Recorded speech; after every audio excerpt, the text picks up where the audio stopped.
Hello, everyone, and welcome back to the show. We are so glad you are here with us today. We have a topic that is actually a little meta because the two words we are discussing today are confuse and confused. And a lot of learners are confused about when to use each one. So today we are going to clear up the confusion completely. That is right. Today we're talking about confuse and confused. And while we're at it, we're going to show you exactly how this pair fits into the bigger grammar pattern that we covered when we talked about boring and bored. If you listened to that episode, this one will feel familiar. If you did not, that is completely fine, because we're going to explain everything from scratch. We are going to cover what confuse and confused mean, the full verb forms of confuse, how the adjective confused works, the confusing versus confused pair specifically, when to use each one, related words and forms, common mistakes, two conversations, and a quiz. Let us get started. Let us begin with the verb to confuse. To confuse is an action verb. It means to make someone feel uncertain, unclear, or unable to understand something. When something confuses you, it means that thing is causing your state of uncertainty. The subject of the verb is doing the confusing. The object is receiving it and becoming confused. The instruction manual confuses me. The question confused the whole class. His explanation always confuses people. She confuses me when she uses technical words without explanation. In all of those sentences, the thing doing the confusing is the subject, and the person becoming confused is the object. The subject is the cause, the object is the receiver.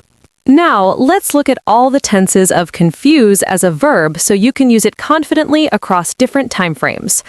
Present simple. This map always confuses me.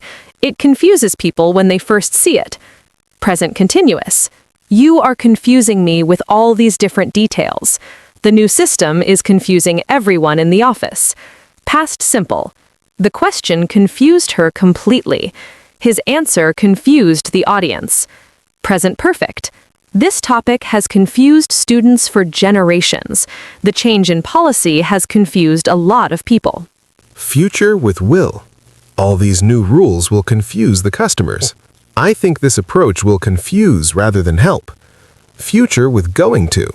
This is going to confuse people if we do not explain it clearly. All natural and all correct. Now, let's talk about confused as an adjective. Confused describes the state or feeling of a person who does not understand something or who feels uncertain. When you are confused, you are in a state of being unable to clearly understand or process something. Confused is the result or the effect. The verb confuse produces the state of being confused. I am confused about what to do next. She looked confused when the teacher explained the new method. He was confused by the instructions. They were completely confused after the presentation. The students seemed confused about the assignment. In all of those sentences, confused describes the internal state of a person. It's an adjective telling us how someone feels or appears. And this brings us to the very important adjective pair, confusing and confused. This is where a lot of learners make mistakes. Confusing is an adjective that describes something that causes confusion. It's the source. Confused is an adjective that describes a person who is experiencing confusion. They are in the state. The thing is confusing. The person is confused. The grammar was confusing means the grammar was the source of confusion. She was confused by the grammar means she was experiencing the confusion. The confusing grammar made her confused. Both adjectives, both correct, but describing two completely different things. This follows exactly the same pattern as boring and bored, interesting and interested, tiring and tired, and all those similar pairs. The ing form describes the cause. The ed form describes the person having the experience. Confusing is the cause, confused is the effect. If you remember this rule, you will always know which one to use. Let us do a quick test to make sure this is clear. Which is correct? The instructions are confused or the instructions are confusing. Think about it.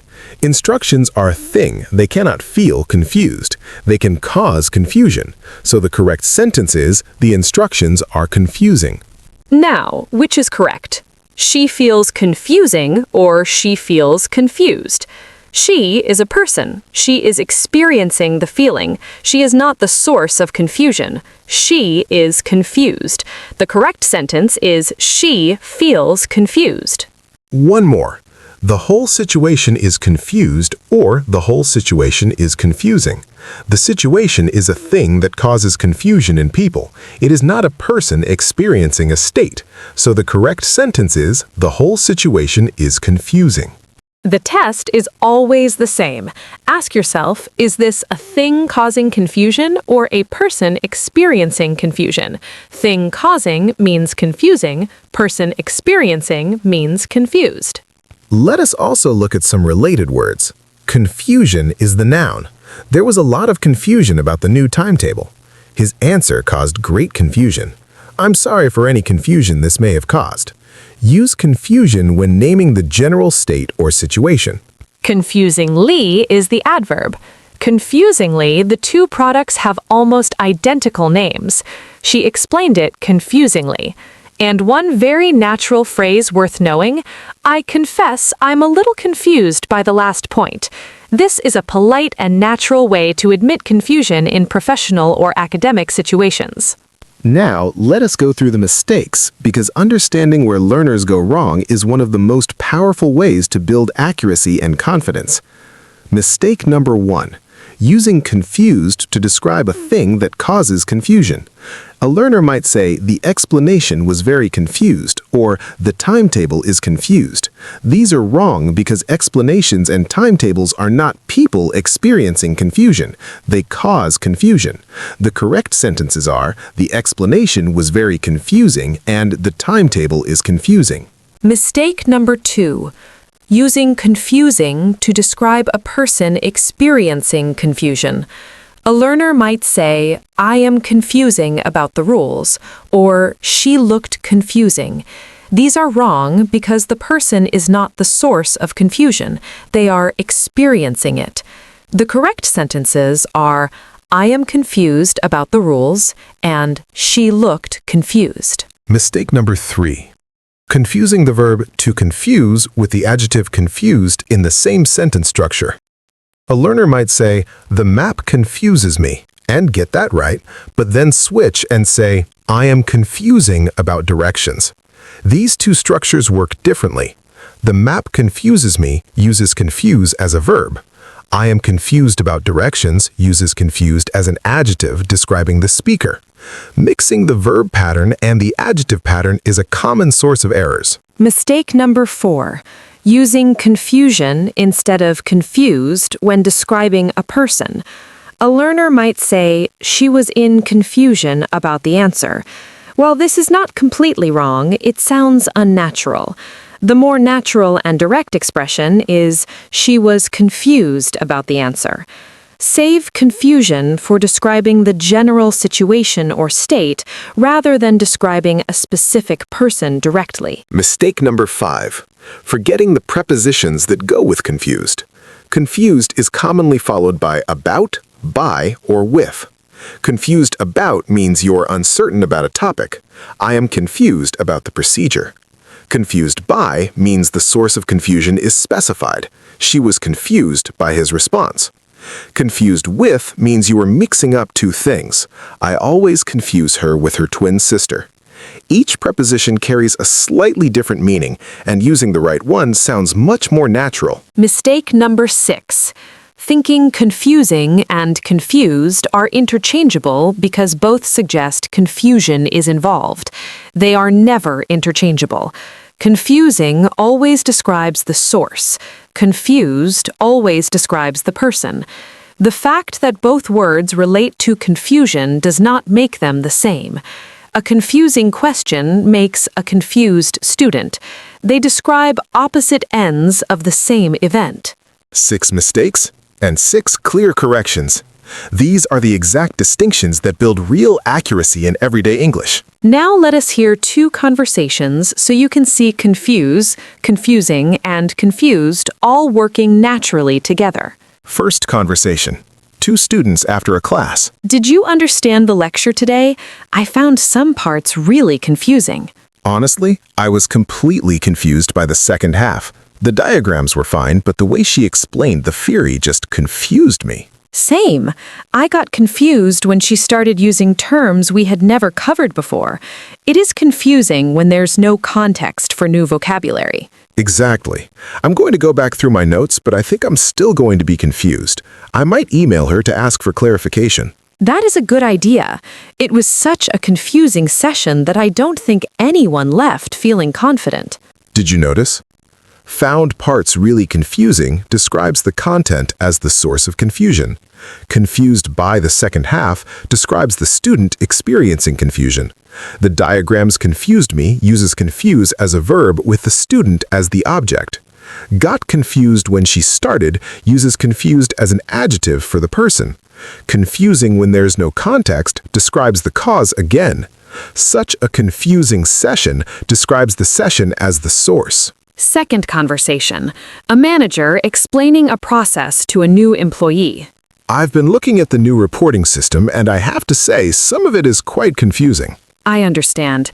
It confused a lot of people when we first introduced it. Which parts are you finding most confusing? The data entry section.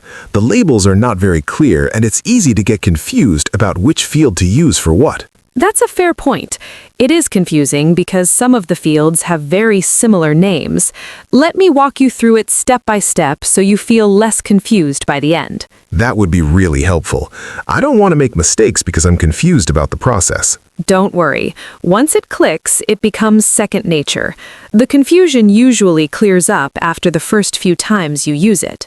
That second conversation showed confusing used for the system as the source. Confused a lot of people uses confuse as a verb with people as the object. Finding most confusing describes the experience of the content. Get confused about which field describes the user becoming confused. Confusing because some fields have similar names describes the cause again. Feel less confused describes the person's state improving, and confusion used as the noun for the general state. Quiz time. 5 sentences. Correct or incorrect? Take a moment before each answer. Sentence 1. The new policy is very confused and nobody understands it. Take a moment. This is incorrect. A policy is a thing, not a person. It cannot be confused. It can cause confusion. The correct sentence is, the new policy is very confusing and nobody understands it. Sentence 2. She was completely confused by the final question in the exam. This is correct. She is a person experiencing confusion. Confused is the right adjective. Confused by correctly identifies the source of the confusion. Sentence 3. All these different options are confusing me. This is correct. Confusing is used here as a verb in the present continuous. The options are the subject causing confusion, and me is the object receiving it. Natural and correct. Sentence 4. I'm confusing about the instructions. Can you help me? This is incorrect. The speaker is a person experiencing confusion, not a source of it. Confusing is wrong here. The correct sentence is, I am confused about the instructions. Can you help me? Sentence 5. It was such a confusing presentation that most people left with more questions than answers. This is correct. The presentation is a thing and it is being described as the source of confusion. Confusing is exactly right, and the such a structure adds emphasis perfectly. How'd you do? If you got all 5 right, you genuinely understood the difference. If you missed some, go back to the core rule. Is this the cause of confusion, or is this the person experiencing confusion? Cause means confusing. Experiencing means confused. Let us finish with a clear summary. To confuse is a verb meaning to make someone feel unclear or uncertain. Something or someone confuses another person. The instruction confuses me. The new system confused everyone. Confusing is an adjective that describes a thing, situation, or person who is the source or cause of confusion. The instructions are confusing. It's a confusing situation. The confusing part is the middle section. Confused is an adjective that describes a person who is in a state of uncertainty or does not understand something. I am confused. She looked confused.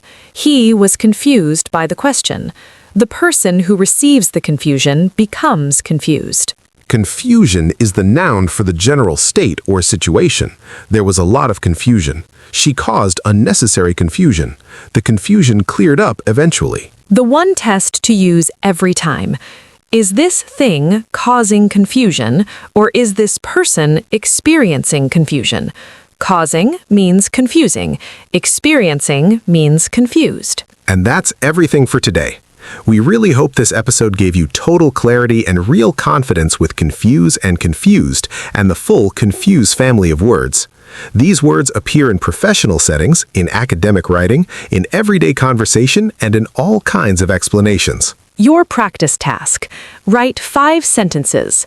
1 using confuse as a verb, 1 using confusing as an adjective for a thing, 1 using confused as an adjective for a person, 1 using confusion as a noun, and 1 using one of the prepositions about, by, or with correctly after confused.